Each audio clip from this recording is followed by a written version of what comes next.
It is so obvious that I haven't filmed in literally forever because I already filmed this whole birth story and my camera needed to be formatted and nothing saved. So take two.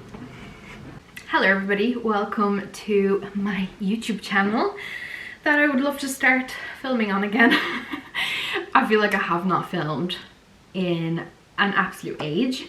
I believe it's been 9 months.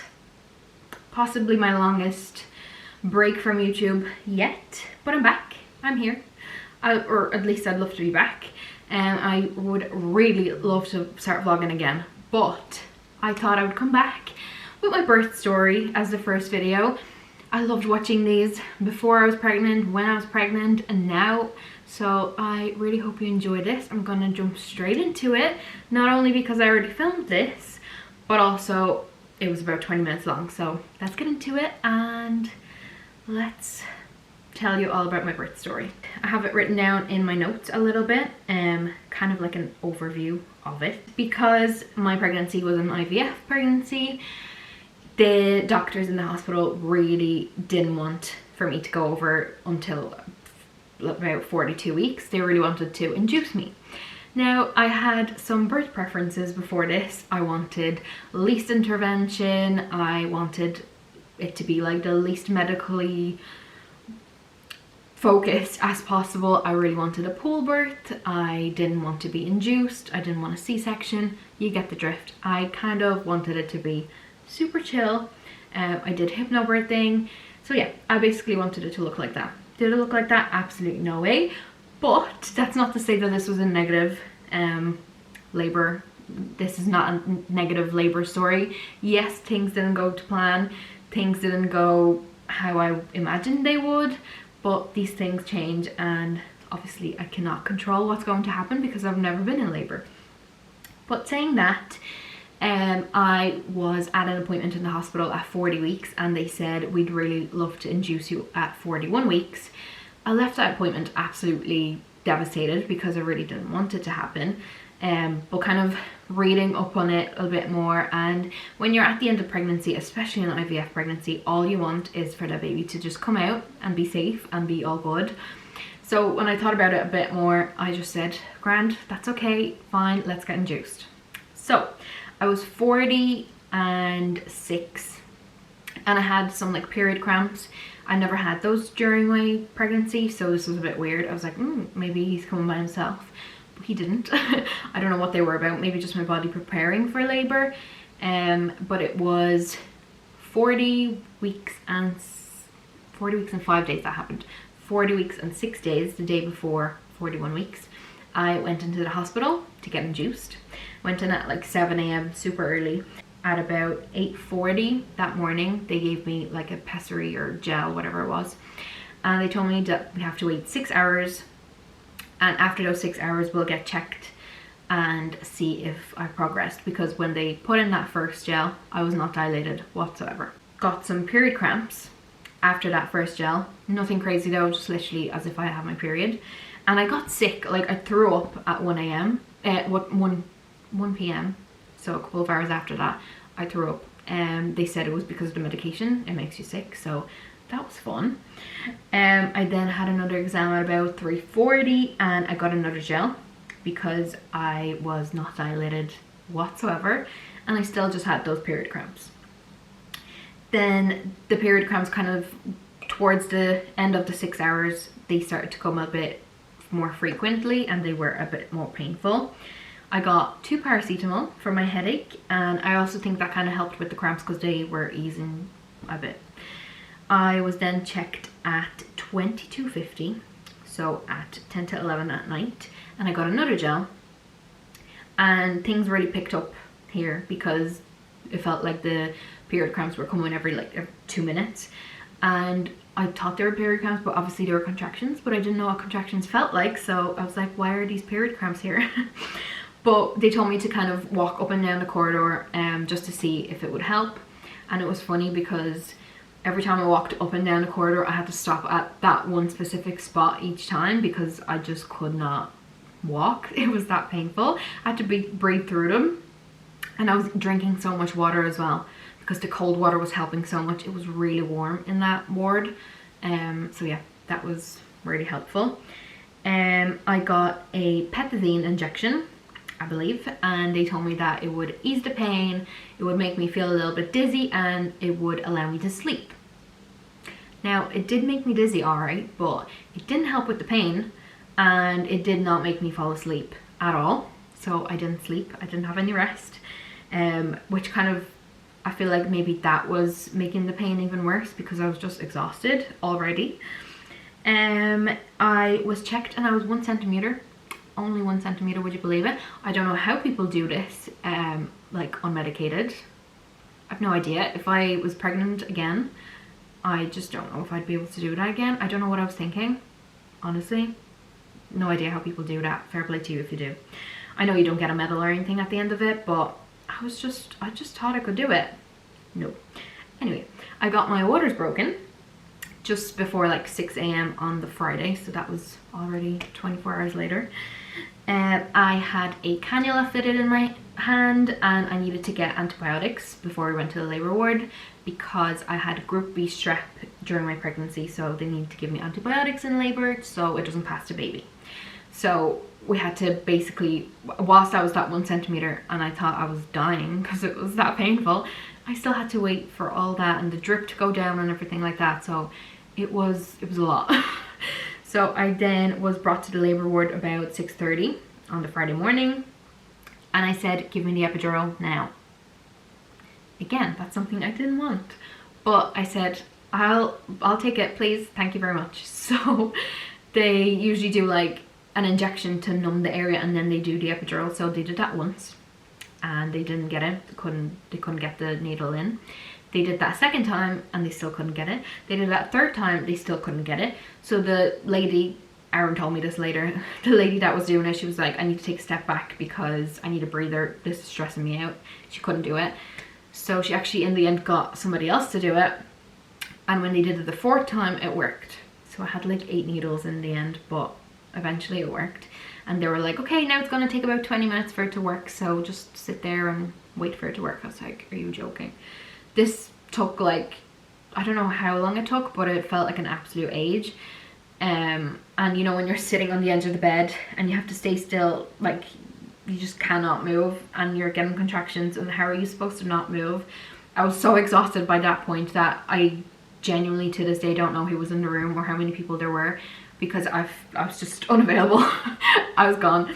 So that happened, and yeah, it did work eventually and it was brilliant when it did.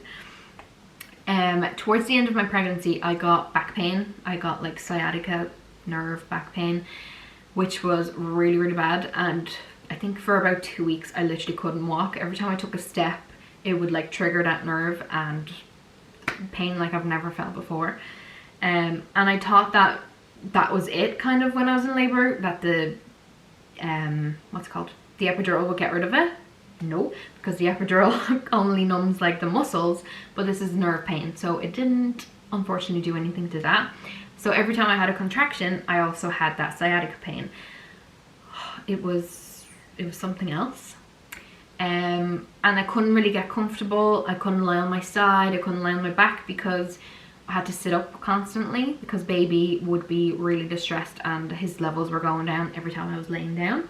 So I had to sit up for the whole labour, which I guess helps because gravity, but just not ideal. Obviously I couldn't walk around or anything like that, or go on my all fours or whatever because I was plugged into all these cannulas and things.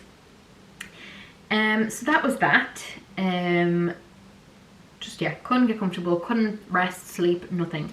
I know some people sleep when they get their I keep forgetting the word, epidural. I know that some people sleep, but like no, there's no way. There was absolutely no way. I got checked and I was still at 1 centimeter, so that was fabulous. I got an oxytocin drip though, and that worked wonders, so that was perfect. It worked, but still not fast enough because I think an hour later they checked again and I was still 1 centimeter, so yeah. Honestly, not how I thought this was gonna go, and I didn't think it was gonna be that long. I know obviously first labours are much longer, but come on. I had to keep sitting up. As soon as I was lying down, baby's levels were bad. At some stage I also got temperature, which wasn't ideal. They were really nervous about that because as soon as it passes to baby, then you need a C-section. And throughout the like later part of Friday, they kept saying every hour, okay, if you don't progress this much in the next hour, it's a C-section. So they kind of kept scaring me with that, which obviously wasn't ideal. But then again, it kind of motivated me in a way. Like, it was just like, okay, one more hour, come on, I can do this. Please baby move, please baby move. So it wasn't negative as such in the end. Baby's levels also went down, so again, so they had to put a monitor on his head to try and measure it a little bit better. I also got to get another cannula fitted for paracetamol to drop my temperature down. That was a bit of a nightmare and possibly one of the worst parts about labor for me anyways, because my veins are like super hard to see. They just could not get them whatsoever. They tried in my hand, in my arm, there was blood everywhere. The man was like putting it into my veins and then wiggling the needle around. It's just so painful. And like, you know, when you're exhausted and you haven't slept for so long and you feel like this whole process is dragging on so long, and then that's just not ideal. It's just really painful. Maybe I'm just sensitive to it, but yeah, it was really painful and wasn't ideal. He couldn't get in the end, and they had to call like some really top man from the hospital, and he came with a ultrasound machine for veins. Now, I didn't even know that this thing existed. Like, where was that about 2 hours ago when I was bleeding out on the floor? So he came and he did it within seconds. Wasn't painful whatsoever. Like, it was amazing. Every time I bent my arm with the cannula in, I didn't feel it whatsoever. Whereas the ones in my hands, every time, even if I moved my hand or touched it slightly, it would hurt so bad. It was obviously in wrong. But yeah, so he was a godsend, honestly. I will thank him for the rest of my life, because he was obviously, I was roaring crying, lying in bed, roaring crying, because it was so painful. So yeah, that was the not so fun part. But again, I would do anything, and I would do all that again tomorrow if I had to, so it's not the end of the world. But at the time, it feels like you're about to die. At one stage I also said, just kill me now, please, just kill me. Dramatic? No, not at all. I was then checked at some stage and I was 5 centimeters, so that was good. I was happy with that because I was like, come on, things have to keep moving now, like seriously. So I was 5 centimeters. They still thought that I wasn't progressing fast enough, because at that point I should have been a bit more.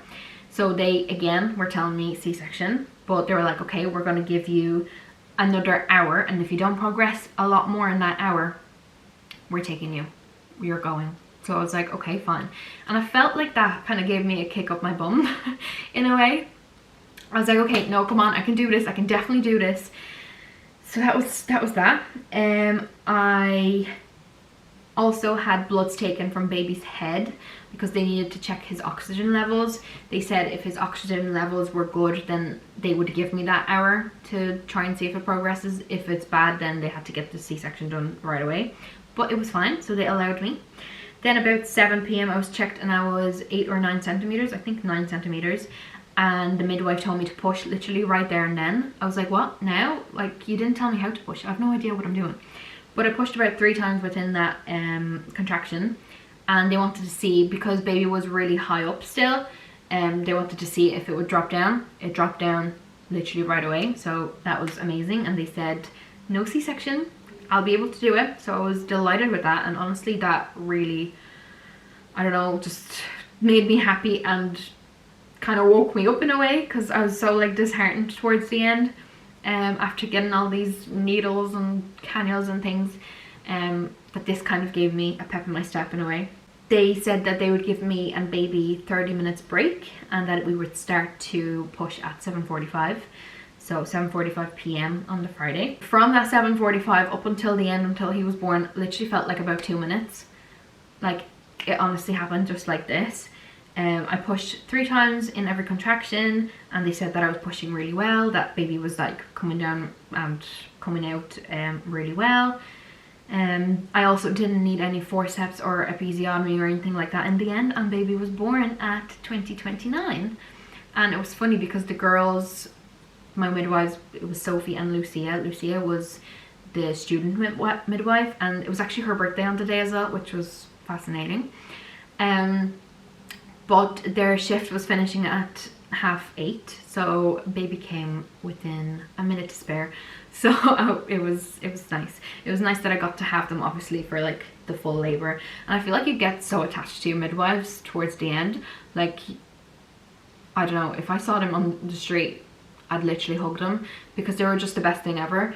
They're just so supportive, and like, I know it's their job and that's what they do every single day, and that it probably wasn't anything special for them, but they really did make the experience really special, and just really seemed like they cared, even though they might not, in a way, you know what I mean, it happens to them every day. But yeah, they did make the experience really special, and yeah, I just appreciated everything they did so much. As I said, baby was born 2029. He was put on my chest straight away. I have like pictures of when he was coming out and a video of when he's on my chest and he's like doing his little cry. It's the cutest thing ever, because obviously he hasn't cried like that ever since. But yeah, it's really cute and so special to have those as memories. The cord was then cut after a little while. I did want delayed cord clamping, so they did that.